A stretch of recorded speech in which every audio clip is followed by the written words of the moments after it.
देखिए सर, इस लेक्चर में हम सीखेंगे सीक्वेंस इन मीट्रिक स्पेस। ठीक है, मीट्रिक स्पेस के अंदर सीक्वेंस क्या है, फिर उसकी कन्वर्जेंस क्या है, कब मीट्रिक स्पेस में किसी भी सीक्वेंस को आप कन्वर्जेंट कहते हैं, ये सारी चीज़ें हम इसमें देखेंगे। ठीक है, पहले सीक्वेंस देख लेते हैं। इन जनरल रियल एनालिसिस में जब हम सीक्वेंस की बात करते थे तो सीक्वेंस क्या होता था, एक फंक्शन होता था जो नेचुरल नंबर को रियल नंबर या उसके सबसेट्स के साथ मैप करा दे। तो यहाँ पे क्या होगा, एक्स डी मान लेते हैं कोई मीट्रिक स्पेस है, एक्स डी कोई मीट्रिक स्पेस है। ठीक है, ध्यान से सुनिएगा, अगर एक्स डी कोई मीट्रिक स्पेस है, X D be a metric space, be a metric space, metric space x D be a metric space, then a function, यहाँ भी वही होगा, ए फंक्शन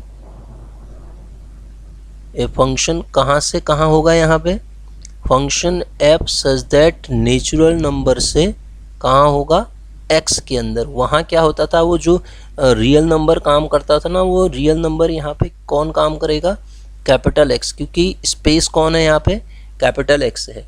ठीक है, ठीक है, इसी को क्या कहेंगे, is called sequence in metric space, is called sequence in metric space. ठीक है, sequence in metric space, in metric space, metric space, ये क्या कहलाएगा, सीक्वेंस कहलाएगा, किसके अंदर, मीट्रिक स्पेस के अंदर। ठीक है, सीक्वेंस इन मीट्रिक स्पेस। और उसको लिखने का जो तरीका, इसके फंक्शन, इसके जो एलिमेंट हैं उनको लिखने का जो तरीका रहेगा, F1, F2, F3 up to and so on Fn।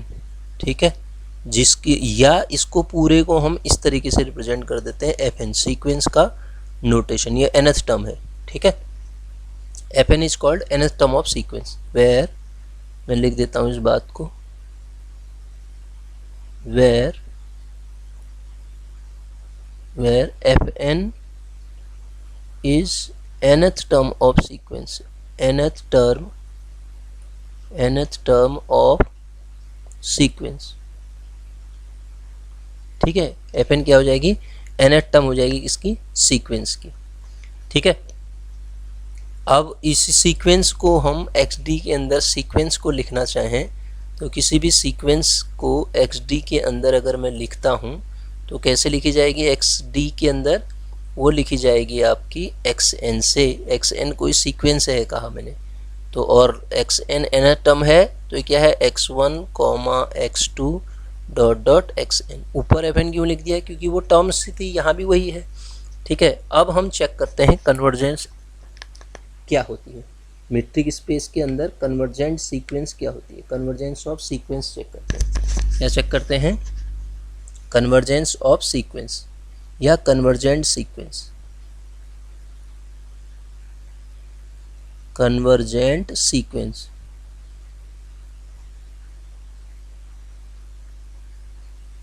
ठीक है, तो कन्वर्जेंट सीक्वेंस किसे कहते हैं सर, ये देखते हैं।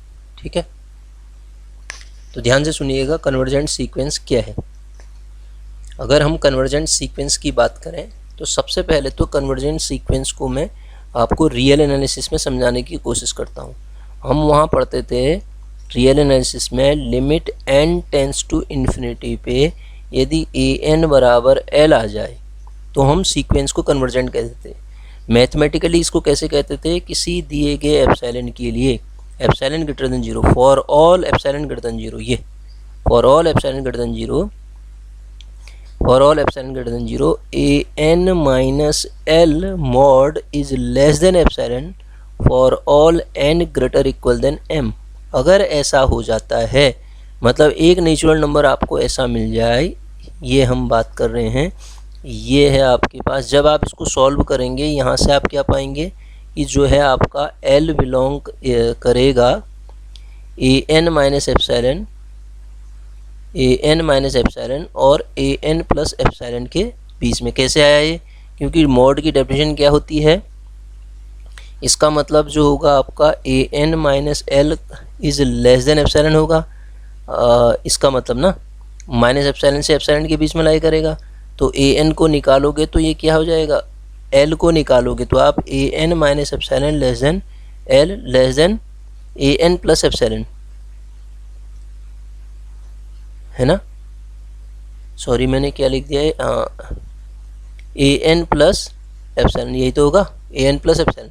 ये एल है, तो यहाँ से जब आप इनकी वैल्यू निकालोगे, मॉड था ना, जब आप इनकी वैल्यू निकालोगे यहाँ से तो आप क्या पाओगे, ये देखिए, ये ए एन माइनस एप्सिलॉन है और ये क्या है, ए एन प्लस एप्सिलॉन है।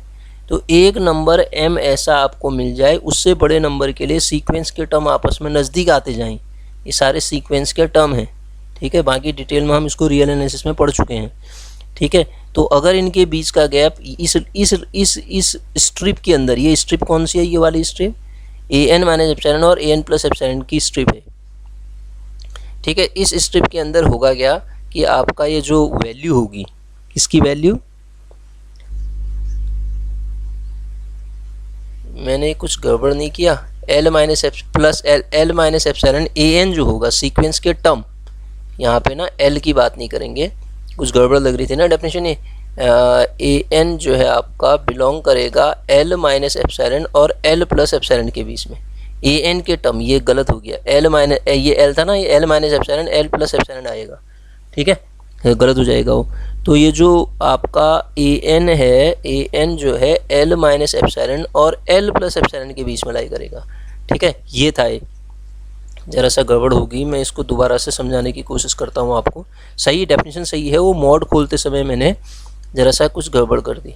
तो मैं क्या कहना चाह रहा हूँ कि जो रियल एनालिसिस में कन्वर्जेंट की जो डेफिनेशन होती थी सर, तो कन्वर्जेंट की डेफिनेशन क्या होती थी कि कन्वर्जेंट की जो डेफिनेशन रियल एनालिसिस में है वो क्या है, वो डेफिनेशन है कि ए एन जो है आपको limit N tends to infinity पे ए एन बराबर एल मिलेगा। इसका मतलब क्या हुआ कि for all epsilon greater than zero, given epsilon greater than zero, आपके पास ए एन और एल के बीच का गैप जो होगा लेस देन एप्सिलॉन आएगा, for all N greater equal than M, ये आएगा, ठीक है। इसका मतलब ये हुआ, इसको जब आप खोलोगे तो ए एन माइनस एल का मॉड जो होता है माइनस एप्सिलॉन और प्लस एप्सिलॉन के बीच में लाई करता है। तो यहाँ से ए एन निकालूंगा ना मैं, ए एन की वैल्यू एल माइनस एप्सिलॉन और एल प्लस एप्सिलॉन के बीच में होगी। मतलब क्या हुआ कि यही मैं एल ले रहा था, ये स्ट्रिप बनेगी आपकी एल माइनस, ये बनेगी एल प्लस एप्सिलॉन, ये बनेगी एल माइनस एप्सिलॉन, ये एल है। तो एक नंबर एम के बाद, ये नंबर एम के बाद ये सीक्वेंस के टर्म है सर, ध्यान से सुनिएगा, ये सीक्वेंस के टर्म हैं।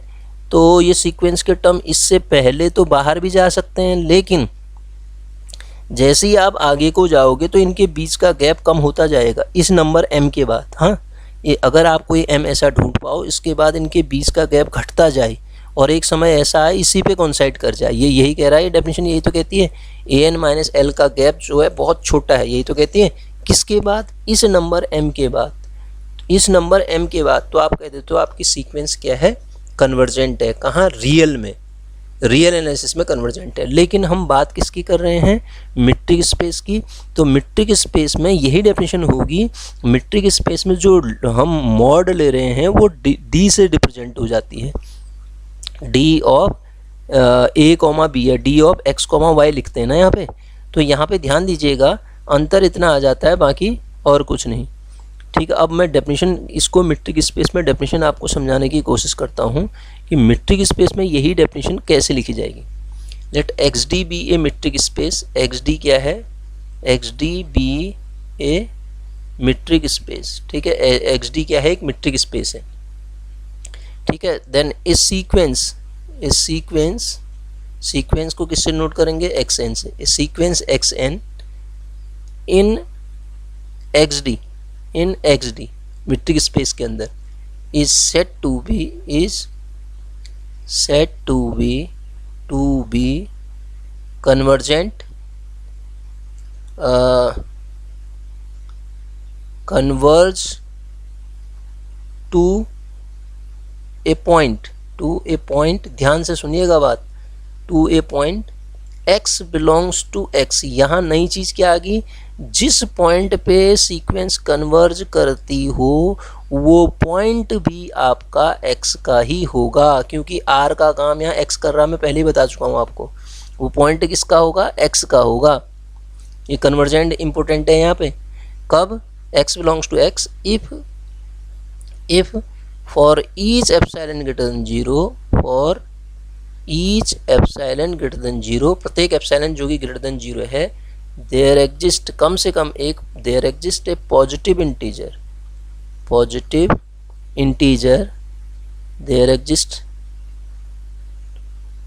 There exist a positive integer m such that, ये m यहाँ भी है, सच दैट क्या होगा कि d of xn comma x का मॉड मतलब distance less than epsilon for all n greater equal than m। ध्यान से समझिएगा सर, वही है जिसको मैं वहाँ मॉड लिख रहा था, उसी चीज़ को यहाँ पे क्या लिख दिया गया है, डिस्टेंस लिख दिया गया है। देखो ये for all n greater equal than m ऐसा हो जाए, या इसको इक्विवेलेंटली हम कैसे लिखेंगे, ऊपर भी तो लिखा था अभी रियल में पढ़ाते समय, limit n tends to infinity पे यदि xn बराबर x आ जाए, और इसी चीज़ को कैसे लिखेंगे, xn कन्वर्ज टू x लिखेंगे।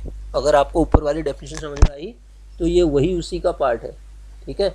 यहाँ पे मीट्रिक स्पेस में xt का रूल है, ठीक है। तो आप कह दोगे आपकी सीक्वेंस क्या है, कन्वर्ज कर रही है, और किस पॉइंट पे कन्वर्ज कर रही है, पॉइंट भी लिखा है, ये पॉइंट कौन है, x पे कन्वर्ज कर रही है। और दूसरी चीज़ ये x जो पॉइंट होगा हमारा x का ही होगा, स्मॉल x जो होगा कैपिटल X का ही पॉइंट होगा, इस बात का आपको ध्यान रखना है सर।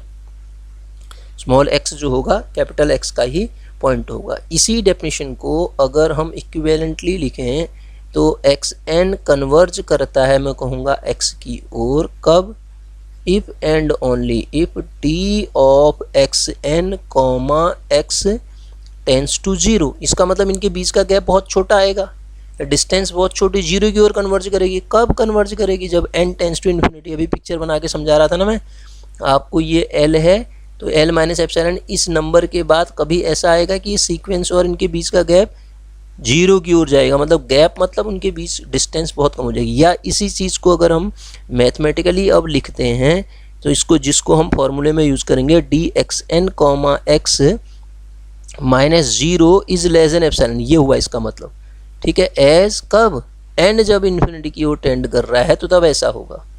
या इक्विवेलेंटली आपने इसी चीज़ को क्या कहा, D x N comma X tends to 0 as n tends to infinity, यही हमारे पास कन्वर्जेंट की डेफिनेशन हो जाएगी। D x N comma X tends to 0 as n tends to infinity, n tends to infinity, ये हमारे पास डेफिनेशन हो जाएगी। तो सीक्वेंस डी एक्स एन यहाँ पे सीक्वेंस हो जाएगी, ठीक है। D x N comma X converge to tends to 0 as n tends to infinity, ये बात आपको ध्यान रखनी है इसमें, सीक्वेंस में। ज़रा सा आगे बढ़ते हैं, देखिएगा इसी में। अच्छा, इसी में कन्वर्जेंस तो हम समझ चुके हैं, कुछ एग्जाम्पल मैं आपको समझाता हूँ, फिर थ्योरम्स पे आता हूँ।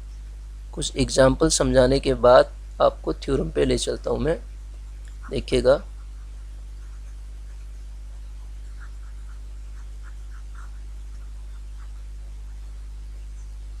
एक मिनट,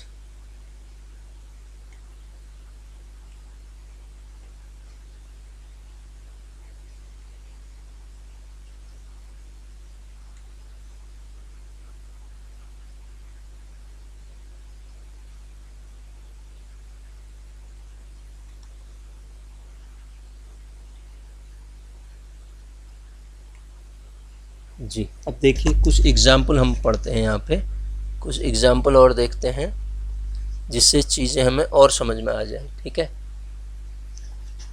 हमने कहा x is equal to, x दे रखा है metric space closed interval 0 to 1, और इसके अंदर हमने एक सीक्वेंस ले ली 1/n, ठीक है। 1/n को जब आप ब्रेक करोगे 1, 1/2, 1/3, 1/4 डॉट डॉट डॉट ये मिलेगी। आप देखिएगा limit n tends to infinity पे limit n tends to infinity पे 1/n इज इक्वल टू 0 आएगा, और ये 0 आप देखो ये x में बिलोंग कर रहा है, 0 की ओर तो टेंड करेगा ये। तो इसका मतलब सीक्वेंस जो है 1/n कन्वर्ज कर रही है 0 की ओर, ये कन्वर्जेंट है। अगर मैं इसी स्पेस को ले लेता हूँ, अब मैंने स्पेस को बदल दिया, अगर मैंने कहा स्पेस x बराबर ओपन और 1 पे क्लोज्ड, और सीक्वेंस ली सर यही, इसके अंदर सीक्वेंस क्या ली, 1/n ली, 1/n को आप ब्रेक करोगे तो यही आएगी 1, 1/2, 1/3 dot dot 1/n dot dot ऐसे आएगी। अब सर यहाँ पे लिमिट निकालो, लिमिट में कोई दिक्कत नहीं है, n टेंस टू इन्फिनिटी पे जब आप 1/n निकालोगे तो ये कितना आएगा, n टेंस टू इन्फिनिटी पे 1/n निकालोगे तो 0 आएगा। लेकिन ये जो 0 है ना, this 0 not belongs to x। तो हमने जब डेफिनेशन पढ़ी थी तो वहाँ साफ कहा था कि आपका जिस भी पॉइंट को आप ले रहे हैं वो पॉइंट आपके मीट्रिक स्पेस का होना चाहिए, तो मीट्रिक पे ही डिपेंड करना चाहिए। तो इसका मतलब दिस सीक्वेंस सेम सीक्वेंस है, मीट्रिक स्पेस बदल गया तो ये कन्वर्जेंट नहीं रही। तो एक ही मीट्रिक स्पेस में ये मतलब अगर स्पेस बदल जाता है तो जरूरी नहीं है कि सेम सीक्वेंस कन्वर्जेंट हो, एक में तो कन्वर्जेंट थी दूसरे में कन्वर्जेंट नहीं रही। क्लियर होगी बात। तो ये सीक्वेंस यहाँ पे अगर रियल एनालिसिस में कहते थे हम, रियल में वो रियल पॉइंट होता था, वो पॉइंट आपका हम नहीं कहते थे, वहाँ मीट्रिक स्पेस का मतलब ही नहीं रहा। रियल एनालिसिस में अलग तरीके से होती है। यहाँ पे देखिए एक ही सीक्वेंस कन्वर्जेंट भी है, मीट्रिक स्पेस बदल दिया तो वो कन्वर्जेंट नहीं भी रही। एक और एग्जांपल लेता हूँ मैं, सीक्वेंस मैंने ली x, x, डॉट डॉट, ये क्या है, कांस्टेंट सीक्वेंस है। कैसी सीक्वेंस है, कांस्टेंट सीक्वेंस है। अब आप देखो n टेंस टू इन्फिनिटी पे इनके दो टर्म के बीच का गैप क्या होगा, 0 की ओर जाएगा। इसका मतलब आप जब dxn, x निकालेंगे, nth टर्म भी इसका x है ना, और nth टर्म भी x है, और x भी x ही है, तो इनके बीच का डिस्टेंस कितना आएगा, 0 आएगा। समझ रहे हो आप। किसी भी नेचर फॉर ऑल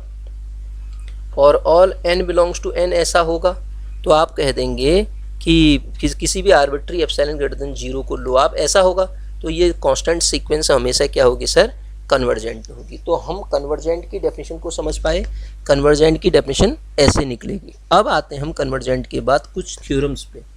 ठीक है, थ्योरम समझने की कोशिश करते हैं। ठीक है, थ्योरम क्या है देखिएगा, पहली थ्योरम इसकी ये है, ये लिखी है। ठीक है, let x n be a sequence in metric space x d. X n कोई सीक्वेंस है मीट्रिक स्पेस एक्स डी के अंदर। ठीक है, x n be a sequence in metric space x D,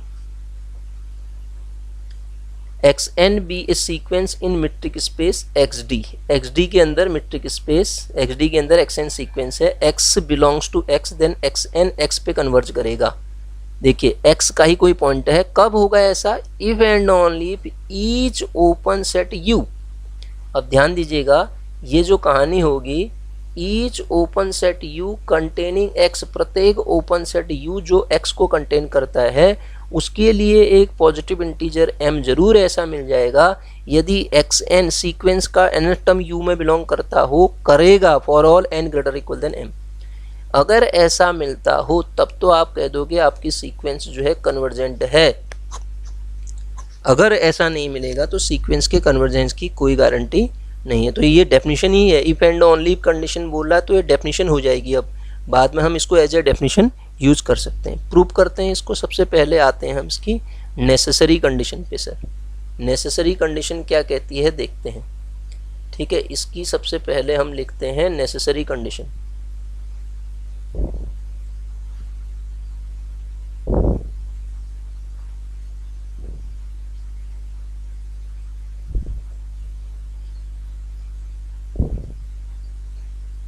एक मिनट, हाँ सही है। इसको हम जरा सा पेन बदल के लिखने की कोशिश करते हैं। ये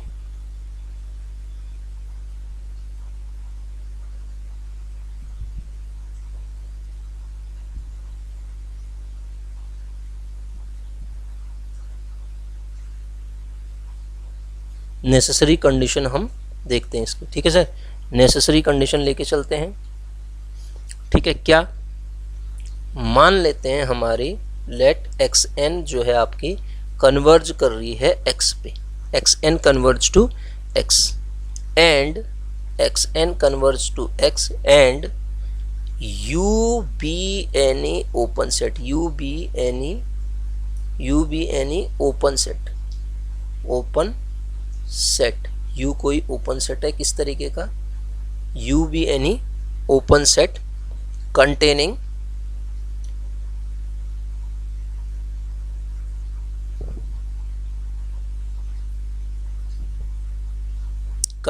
x, यू कोई ऐसा ओपन सेट जो x को कंटेन करता है, u be any open set containing x, u be any open set containing x, since क्या है, u is NBD of each of its point, each of its point. ऐसा क्यों? क्योंकि open set की definition यही होती है, ठीक है। Then there exist epsilon greater than 0 such that b of x comma epsilon जो है डेफिनेटली यू के अंदर आएगा, ओपन बॉल को रखेगा अपने अंदर ये, ठीक है। इसको इक्वेशन 1 ले लेता हूँ मैं, ये हमें नेसेसरी कंडीशन दे रखी है। अब देखिए क्योंकि एक्स एन जो है सर एक्स पे कन्वर्ज कर रही है, अगर एक्स एन एक्स पे कन्वर्ज करती है देन तो कम से कम there exist a positive integer m such that, definition कहती है कन्वर्जेंस की सर ये कि एक्स एन और x के बीच का गैप लेस देन एप्सिलॉन होगा, कब, for all n greater equal than m, कोई तो पॉजिटिव इंटीजर ऐसा एग्जिस्ट करता ही है जिसके बाद ऐसा होगा, क्योंकि कन्वर्जेंट की डेफिनेशन हमसे यही कहती है, ये हमारे पास क्या है, कन्वर्जेंट की डेफिनेशन है।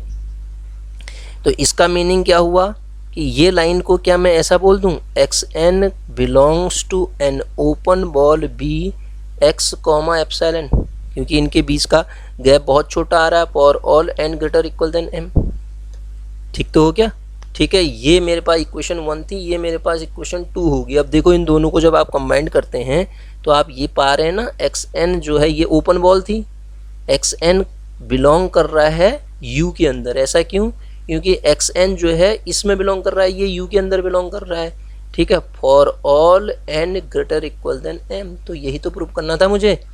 जरा सा मैं इसको और समझाने की अगर आपको कोशिश करता हूँ तो देखिएगा हम लेके क्या चले हैं, हम लेके चले एक्स एन जो है एक्स पे कन्वर्ज करती है, तो इसका मतलब एक यू कोई open set containing and u be any open set, दोनों कंडीशन हम लेके चल रहे हैं। यू कोई ओपन सेट है जो किसको रख रहा है, u be any open set containing x, तो उस केस में सर ध्यान दीजिएगा, तो उस केस में you NBD of each of its point ये होता ही है, यू अपने सारे पॉइंट्स का एनबीडी होता है। तो और एनबीडी की डेफिनेशन क्या कहती है, एनबीडी की डेफिनेशन हमसे क्या कहती है, ये लाइन कहती है, सॉरी ये गड़बड़ होगी, एनबीडी की डेफिनेशन हमसे क्या कहेगी, एनबीडी की डेफिनेशन हमसे कहेगी कि ये कुछ गड़बड़ हो गया, मार्कर गलत हो गया, एनबीडी डेफिनेशन कहेगी कि बी, ये एक बी कॉमा सच दैट, ये लिखना पड़ेगा दोबारा मुझे, एनबीडी की डेफिनेशन हमसे कहेगी b of x comma epsilon जो है कंटेन्ड इन यू होगा, ये इक्वेशन 1 है, यू में कंटेन करेगा, ठीक है, डेफिनेटली करेगा बाय डेफिनेशन ऑफ एनबीडी, अपने सारे पॉइंट्स का एनबीडी मतलब ये हो गया, ठीक है। तो एक्स एन क्योंकि एक्स की ओर कन्वर्ज कर रहा है तो इसका मतलब पॉजिटिव इंटीजर एम जरूर होगा जो इस कंडीशन को फॉलो करे, ऐसा क्यों, क्योंकि कन्वर्जेंट की डेफिनेशन ये है। तो सर अब इस डेफिनेशन का यूज़ करके मैं इस लाइन को लिख सकता हूँ कि ये ओपन बॉल की डेफिनेशन है, एक्स एन इसके अंदर बिलोंग करेगा, और ये ओपन बॉल है, ये किसके अंदर आ रही, यू के अंदर, तो डेफिनेटली आप बोल सकते हैं एक्स एन यू में आ जाएगा, यही हमें प्रूव करना था नेसेसरी कंडीशन पे, ठीक है। अब आते हैं हम इसकी सफिशिएंट कंडीशन पे। नेसेसरी कंडीशन तो हम लेके चले थे एक्स एन एक्स पे कन्वर्ज कर रहा है और यू कोई ओपन बॉल है, तो एक्स एन यू पे भी बिलोंग करेगा, एक्स एन जो है यू में भी बिलोंग करेगा, उस ओपन बॉल में भी बिलोंग करेगा अगर एक्स एन कन्वर्जेंट है। तो अब नेसेसरी कंडीशन के बाद हम इसकी लिखते हैं सफिशिएंट कंडीशन। देखिए सफिशिएंट कंडीशन क्या कहेगी हमसे,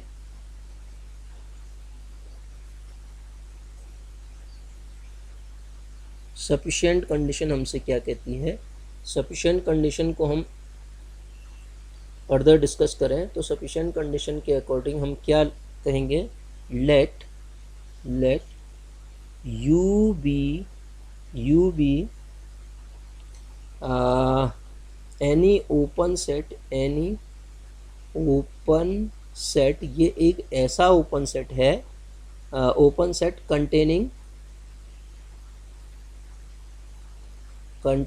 x, u be any open set containing x, और कैसा, सच दैट x को ही नहीं वो xn को भी बिलोंग कर रहा है for all n greater equal than m के लिए, जो यहाँ लास्ट में प्रूव किया था। तो अब मुझे कन्वर्जेंट दिखाना है। इन पर्टिकुलर u बराबर ओपन सेट है, तो हमने ओपन सेट अपने अंदर एक ओपन बॉल को रखता है, every open ball is a open set, ठीक है। ये कैसा ओपन सेट है, इज ओपन सेट, ये कैसा ओपन सेट है, open set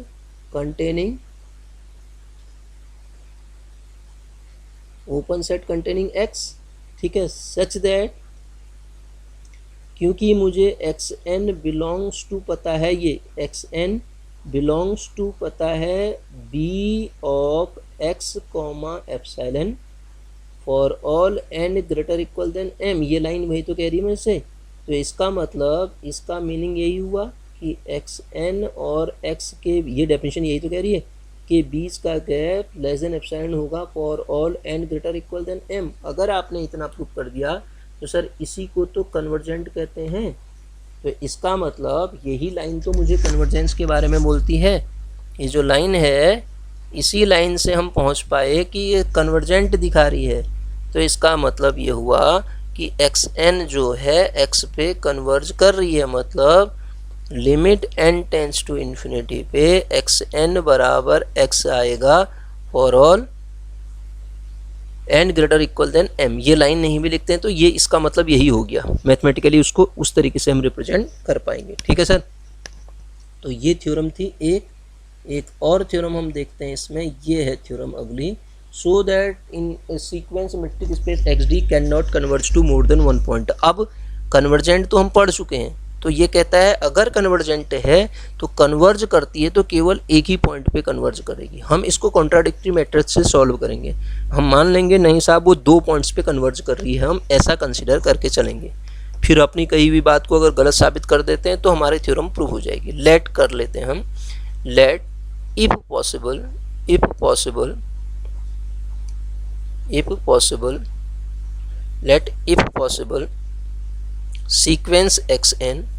sequence xn be a sequence, क्या है ये, sequence in xd, metric space xd में ये कोई सीक्वेंस है, ठीक है, विच, जो कि विच कैसे लिखें इसको, विच कन्वर्ज,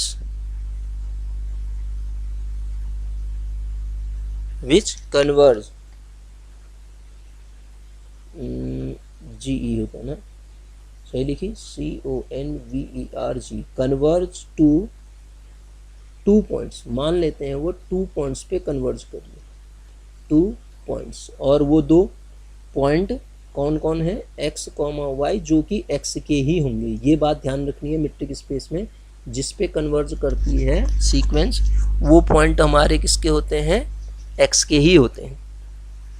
तो इसका मतलब दैट इज, इसका मतलब यही हुआ शायद, xn converge to x and xn converge to y। अब मुझे ये जो मैंने बात ले रखी इसको गलत साबित करना है, तो देन इसका मतलब देन फॉर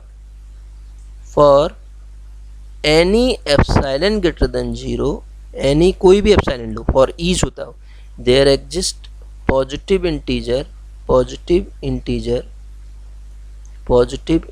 ये क्या कह रहा हूँ, कैसे आया ये, क्योंकि डेफिनेशन यही कहती है, पहले के लिए m1 एंड दूसरे के लिए वो पॉजिटिव इंटीजर क्या होगा, m2। Such that d of x n और एक्स का gap less than epsilon by 2 होगा। एप्सिलॉन बाई 2 क्यों लिख रहे हैं? क्योंकि दोनों को जब हम क्लब करेंगे ना तो तब वो कहानी हमें दिक्कत ना करे, इसलिए एप्सिलॉन बाई 2 लिख रहे हैं। एप्सिलॉन भी लिख सकते हैं, उससे कोई फर्क नहीं पड़ेगा। एंड क्योंकि 2 पॉइंट पे कन्वर्ज कर रही तो दूसरा क्या होगा? X N comma y less than epsilon by 2 for all N greater equal than m2 for all n greater equal than m2। ठीक है sir, for all n greater equal than m2। इस बात को ध्यान रखना, 2 पॉइंट पे converge कर रही है तो पहला ये कंडीशन देगा, दूसरा ये कंडीशन देगा कन्वर्जेंट की डेफिनेशन से। ठीक है, मैं इसको कन्वर्जेंट की डेफिनेशन से ही कह रहा हूँ, अपने मन से नहीं कह रहा हूँ। अब सर देखिएगा, हम m एक नंबर ले लेते हैं, मैक्सिमम ऑफ कौन होगा वो? m1 comma m2। ध्यान से बात को समझिए, अगर एक नंबर ये है m1, एक नंबर ये है m2, एक सीक्वेंस इससे बड़े नंबर के लिए कन्वर्ज कर रही है, दूसरी इससे बड़े नंबर के लिए कन्वर्ज कर रही है, तो इन दोनों का मैक्सिमम मान लेते हैं ये है जो भी होगा वो दोनों कंडीशन में। मैंने यहाँ ले लिया मैक्सिमम, तो उसके लिए तो दोनों सीक्वेंस कन्वर्ज कर जाएंगे ना, देखो ध्यान से। ठीक है, तो इसको मैक्सिमम ले तो तब भी बड़ा हो जाएगा, इसको मैक्सिमम लोगे तो ये यहाँ आ जाएगा, तब भी वो क्या होगा? फॉलो करेगा। तो इसका मतलब ये दोनों के लिए फॉलो करेगा। अगर ये दोनों के लिए फॉलो करता है तो फिर यहाँ पे जो ये डेफिनेशन हो जाएगी, इसको हटा के मैं m लिख दूंगा यहाँ भी, इसको हटा के m लिख दूंगा यहाँ भी, जो कि दोनों के लिए वैलिड होगी। अब आप देखिए, हम जानते हैं मीट्रिक स्पेस है तो ट्राइंगल इनइक्वालिटी को फॉलो करता ही करता है। तो by triangle inequality triangle inequality क्या कहती है कि distance between 2 points is less than equal to d of x comma x n. ये एक्स एन भी मेरा किसका पॉइंट है? D comma x N comma y. ये एक्स एन भी किसका पॉइंट है? कैपिटल एक्स का ही तो है। और ये चीज़ क्या है? Strictly less than epsilon by 2 है, इसीलिए हमने वहाँ एप्सिलॉन बाई 2 लिया था। Epsilon by 2 for all N greater equal than m. अब ये डेफिनेशन दोनों के लिए फॉलो होगी ना, यहाँ पे भी एम होगा, यहाँ पे भी एम होगा। तो सर देखिए आप, d of x comma y is less than epsilon for all N greater equal than m, यहाँ से ये मिला। ठीक है, डी ऑफ एप्सिलॉन कोई आर्बिट्री नंबर है, now epsilon is arbitrary as epsilon tends to 0 d of x comma y बराबर 0। और आपको पता है ये कब होता है? जब x बराबर y हो। तो ये हम x और y को डिफरेंट लेके चले थे और हमने अपनी बात को गलत साबित कर दिया। डिफरेंट कहाँ, वो एक ही आगे देखो, x और y दो डिफरेंट पॉइंट पे कन्वर्ज टू 2 पॉइंट हम कह रहे थे, x एंड y। और नीचे हमने लास्ट में इसी थ्योरम को प्रूव किया, तो हमने इन दोनों पॉइंट्स को एक ही प्रूव कर दिया। देखो x और y एक ही हैं कह दिया, तो अगर x और y एक ही हैं तो इसका मतलब 2 पॉइंट पे कन्वर्ज नहीं कर सकती है ये सीक्वेंस, जो करेगी मीट्रिक स्पेस में एक ही पॉइंट पे कन्वर्ज करेगी। ठीक है सर, तो इस तरीके से हम इसको सॉल्व करेंगे। ये हो गया हमारा मीट्रिक स्पेस की कन्वर्जेंस की डेफिनेशन। ठीक है सर।